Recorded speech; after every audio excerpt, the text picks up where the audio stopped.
15 दिन बाद पेट्रोल की कीमतों में इजाफा होता जा रहा है। पेट्रोल बढ़ने की वजह से बाकी तमाम खाने पीने की अशिया भी महंगी होती जा रही हैं। नया साल शुरू हुआ है तो 4 रुपये बढ़ा है, आज 10-15 दिन बाद फिर 3 रुपये बढ़ रहा है। तो हमारे साथ तो सुबह से शाम तक लड़ाई होती है सवारी के साथ। हुकूमत ने अवाम पर फिर पेट्रोल बम गिरा दिया। पेट्रोलियम मसनूआत 3.33 पैसे फी लीटर महंगी। पेट्रोल की कीमत 3 रुपए 1 पैसे इजाफे के बाद 147 रुपए 83 पैसे फी लीटर रिकॉर्ड सतह पर जा पहुंची। हाई स्पीड डीजल की कीमत में 3 रुपए फी लीटर इजाफा, नई कीमत 144 रुपए 62 पैसे फी लीटर हो गई। लाइट डीजल ऑयल भी 3 रुपए 33 पैसे फी लीटर महंगा। मिट्टी का तेल की कीमत भी 3 रुपए फी लीटर बढ़ा दी गई। नई कीमतों पर फरोख्त जारी।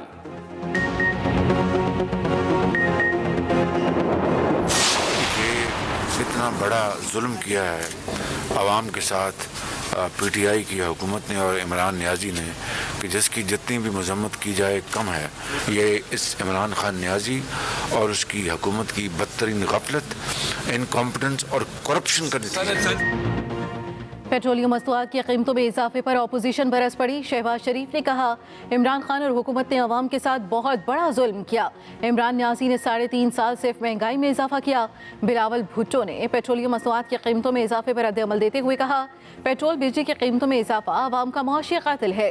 पेट्रोल की कीमतों में इजाफा करके अवाम की जेब पर डाका डाला गया। पीपल्स पार्टी का लॉन्ग मार्च अवाम को महंगाई और मुआशी बहरान से निजात दिलाने के लिए है।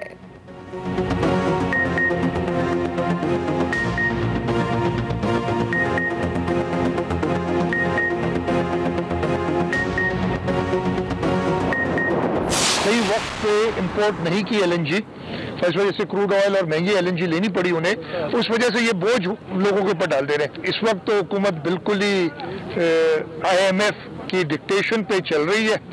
आईएमएफ की वजह से उसके ऊपर ब्लेम कर देते, अपनी नाअहली की वजह से उन्हें आईएमएफ पे जाना पड़ा। वज़ीर आला सिंध मुराद अली शाह ने पेट्रोलियम मसनूआत की कीमतों में इजाफे को हुकूमती नाअहली का नतीजा करार दे दिया। मीडिया से गुफ्तगू में वज़ीर आला मुराद अली शाह ने कहा, वफाकी हुकूमत ने एलएनजी सही वक्त पर नहीं मंगवाई। अब ये पेट्रोल महंगा करके अपनी नाअहली आवाम पर डाल रहे हैं। कल बिजली महंगी की थी, आज पेट्रोल मसनूआत की कीमतों में इजाफा कर दिया गया। हुकूमत आईएमएफ के डिक्टेशन पर चल रही है। हुकूमत को अपनी नाअहली की वजह से आईएमएफ के पास जाना पड़ा।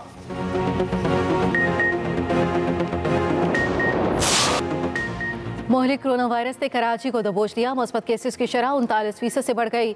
महकमा सेहत सिंध के मुताबिक 24 घंटों के दौरान कराची में वायरस की शरह में 4% इजाफा हुआ। शहर क़ायद में 6124 टेस्ट किए गए, जिनमें से 2412 मुस्बत आए।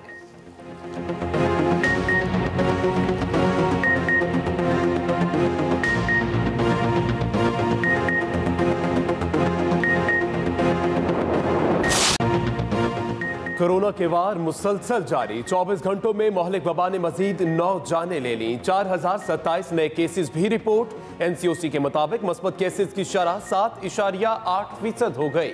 पीपल्स पार्टी की रहनुमा शीरी रहमान भी कोरोना में मुब्तला को करंटीना कर लिया। दूसरी जानिब एनसीओसी ने दौरान परवास खाने की तकसीम पर पाबंदी लगा दी।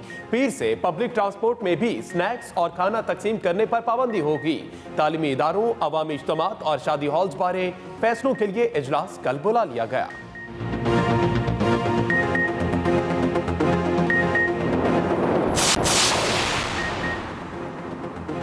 मुल्क भर में सर्दी की इनिंग्स जारी। भलाई इलाकों में पारा नुक्ता इंजमात से भी नीचे। पंजाब के मैदानी इलाके धुंध में गुम। हद्दे निगाह कम होने पर मोटरवेज के कई सेक्शंस को बंद करना पड़ा।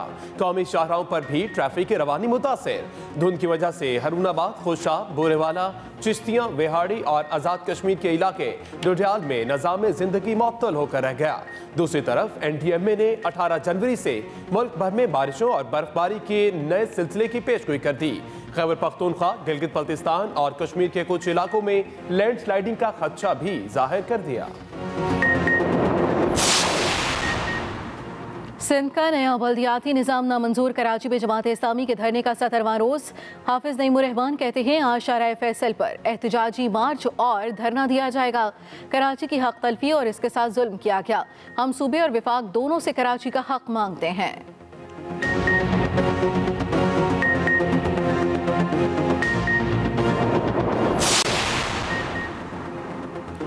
रावी रिवर फ्रंट का पहला जोन चहारबाग आज शुरू किया जा रहा है। तर्जुमान पंजाब हुकूमत हसन खावर कहते हैं मंसूबा शहरी फैलाव को रोकने, पानी की सतह बुलंद करने और दरियाए रावी को बहाल करने में मदद करेगा। झील, बैराजेस और मुख्तलिफ ब्लॉक्स पर मुश्तमिल 46 किलोमीटर तवील मंसूबा वज़ीर आज़म इमरान खान के ख्वाब की तकमील है। रावी रिवर फ्रंट न सिर्फ ज़र मुबादला लाएगा बल्कि लाखों मुलाजमतें भी पैदा करेगा।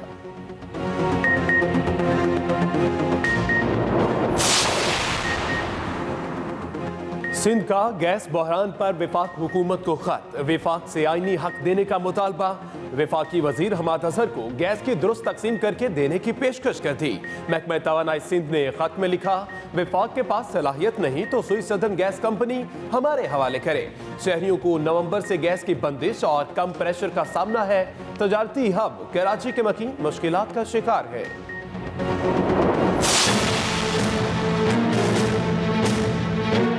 सिंध कार्ड हमेशा सिंध हुकूमत खेलती है हर बात के ऊपर, बट हकाइक जरा थोड़े मुख्तलिफ हैं। सिंध जितनी गैस बनाता है आधी तो वो नॉन पाइपलाइन क्वालिटी गैस होती है, यानी वो सिंध से बाहर आ ही नहीं सकती। तो आधी गैस तो वैसे ही सिंध के अंदर है। जो पाइपलाइन क्वालिटी गैस भी वो बना रहा है उसकी भी अक्सरियत सिंध में ही इस्तेमाल हो रही है। ये कहना उनका कि जी सिंध की गैस जो है वो सिंध को दे दें, सिंध की पहले ही अक्सरियत गैस सिंध के अंदर इस्तेमाल हो रही है। सिंध हुकूमत सिंध काट खेल रही है। सिंध की आधी गैस तो पाइप में डालने के काबिल नहीं होती। वफाकी वजीर तवानाई हमाद अजहर की सिंध हुकूमत पर तनकीद, कहा सिंध से निकलने वाली गैस सिंध में ही इस्तेमाल होती है। हमाद अजहर की परवेज खटक से इख्तलाफात की तरदीद, कहा परवेज खटक हमारे बड़े हैं, उनको बोलने का हक है। गैस कनेक्शन पर परवेज खटक को ब्रीफिंग दी जिस पर वो मुतमईन हो गए। परवेज खटक ने बतौर अवामी नुमाइंदा अपने हल्के में गैस का मामला उठाया था।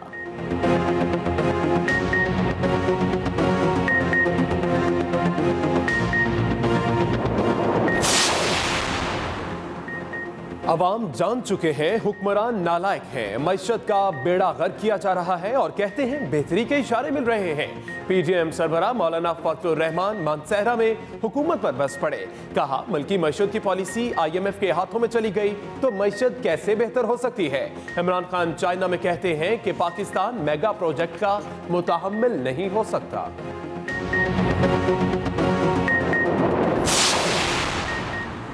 पाक बहरिया का जहाज PNS आलमगीर खैर सगाली मिशन पर तंजानिया पहुंच गया। पुरतक पाक इस्तकबाल।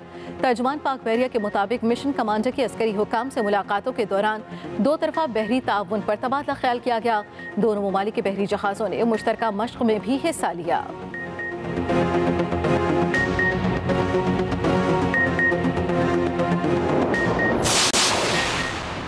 भारतीय क्रिकेटर विराट कोहली के सितारे गर्दिश में। विराट कोहली का भारतीय टेस्ट क्रिकेट टीम की कप्तानी छोड़ने का ऐलान।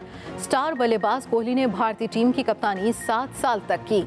भारत को जनूबी अफ्रीका के हाथों टेस्ट सीरीज में 2-1 से शिकस्त का सामना करना पड़ा था।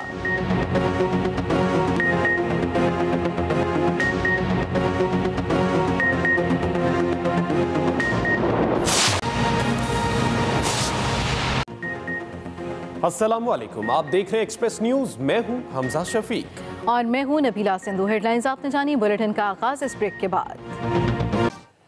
बुलेटिन के आगाज में बात करें कोरोना की बिगड़ती सूरत हाल की। कराची कोरोना वायरस के नरगे में मस्बत केसेस की शरह 39% से तजावुज कर गई। 24 घंटों में मस्बत केसेस की शरह में 4% इजाफा। 2412 नए केसेस रिपोर्ट हुए। एक ही दिन में मुल्क भर में मोहलिक वायरस से 9 अमवात हो चुकी हैं। आपको बताएं कि मुल्क भर में एक ही दिन में मोहलिक वायरस से 9 अमवात, 4027 नए केसेस भी सामने आ गए।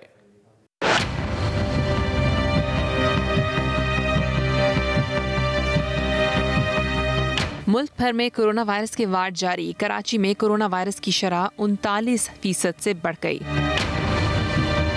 एक रोज में वायरस की शरह में 4% इजाफा रिकॉर्ड किया गया। गुज़श्ता 24 घंटों में 6124 टेस्ट किए गए हैं, जिनमें से 2412 मुस्बत निकले। सिंध भर में कोरोना के 2622 नए केसेस रिपोर्ट हुए। एक मरीज दम तोड़ गया। इस्लामाबाद और रावलपिंडी में गुज़श्ता 24 घंटों में कोरोना के मुस्बत केसेस की शरह 7% रिकॉर्ड की गई। लाहौर में कोरोना वायरस के मुस्बत केसेस की शरह 8.2% तक जा पहुंची। गुज़श्ता 24 घंटों के दौरान कोरोना के 669 केसेस सामने आए। पंजाब भर में एक रोज़ में 853 नए केसेस रिपोर्ट हुए। केसेस की कुल तादाद 4,52,362 हो चुकी है। पेशावर समेत खैबर पख्तूनख्वा में कोरोना से मजीद 5 अफराद जाँ बहक हुए। 99 नए केसेस सामने आए। मरीजों की मजमूई तादाद 1,82,199 हो गई। कोयटा में कोरोना वायरस के फैलने की शरह 3.23% हो गई। गुज़श्ता 24 घंटों के दौरान सूबे में कोरोना के 14 केसेस रिपोर्ट हुए। केसेस की तादाद 33,699 हो गई।